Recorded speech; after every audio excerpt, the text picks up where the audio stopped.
Okay, hello. This is my presentation for the Week 9 quiz access for Chapter 5, problem number 6. So jumping right in, the Lopez Company reported the following current year data for its only product. The company uses a periodic inventory system, and its ending inventory consists of 600 units, 200 from each of the last 3 purchases. So that would be these last 3 purchases. The problem explicitly states that the 600 units in ending inventory consists of 200 units from each of the last 3 purchases. So, calculating those last 3 purchases, we're going to take those 200 units and multiply it by the price to each given purchase. So with July 28th, that purchase price was $650. We're going to multiply that by the 200 to get your 1,300. For October 3rd, the price was at $7. We're going to multiply that by the 200 units to get your $1,400. And then the final purchase, December 19th. For 200 units, the price was listed at $8.90. And there's your $1,780. To get your final ending inventory, we're going to get the sum of those numbers. So we're going to add this number by our October number, which was 1,400, and we're going to add our July purchase, which was 1,300, to get 4,480, and that's our final ending inventory. So for the costs of goods sold, we're going to subtract this number from your total cost, which was that 28,648. Subtract the number we just calculated, 4,480.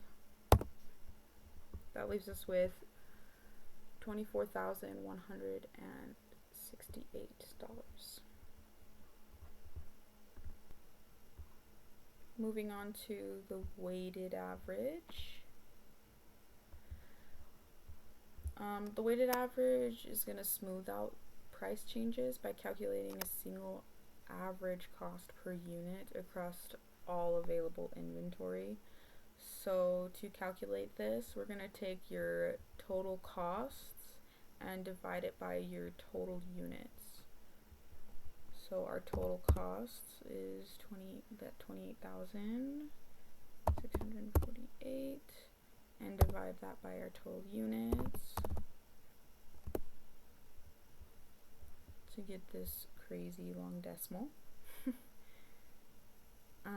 Then the ending inventory costs will be this multiplied by our 600 units. And that's your ending inventory, $4,192.39.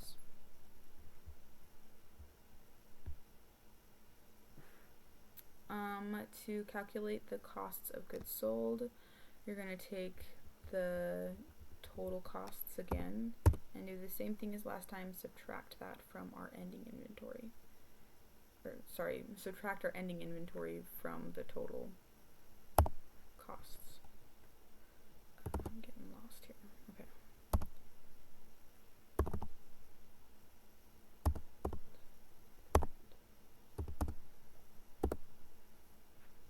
And that leaves you with your 24,455.61. Okay, moving on to our FIFO.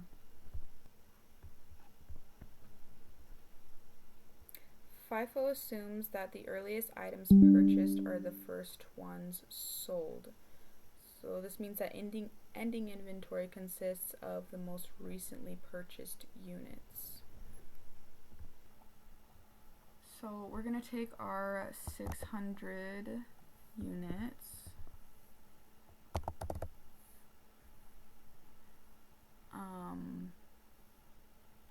and multiply it by our final purchase price on December 19th, which was the $8.90.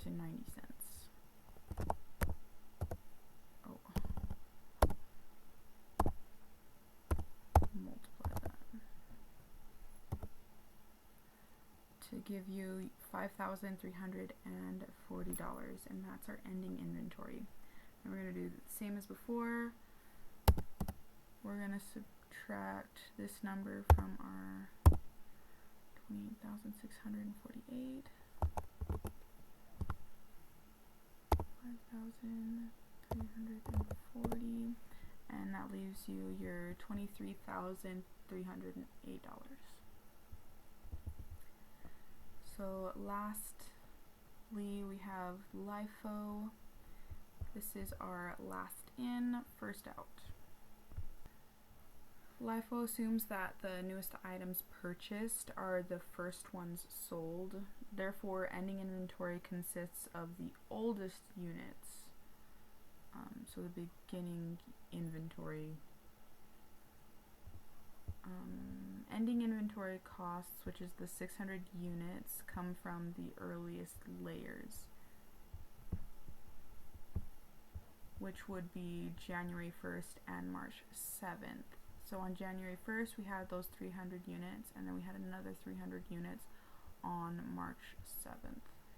So we're going to take those 300 units for January 1st and multiply it by the cost on January 1st, which was $6, to get $1,800. And then calculating March, we're going to do our 300 units again, and we're going to multiply it by our $625, which was the price for March.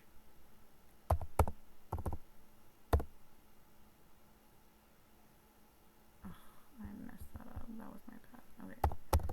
300 multiplied 625. Okay.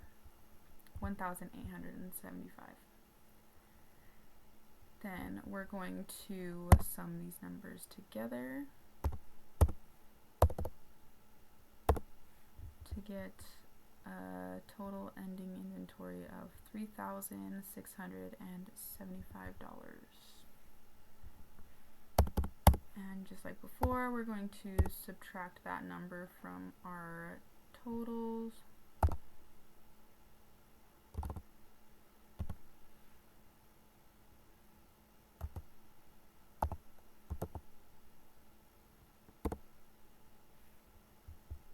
To give you your ending number, your cost of goods sold,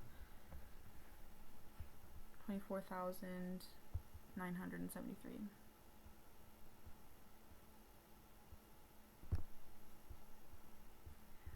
Okay, the final question, which method yields the highest net income? Looking at the costs of goods sold numbers, net income is maximized when the cost of goods sold is minimized. So meaning the smaller the costs of goods sold number is, the higher net income is going to be. So because FIFO has the smallest number of all of our options, FIFO yields the highest net income. So we'll put FIFO in this box. Okay, and that is the conclusion of this presentation. Thanks for watching.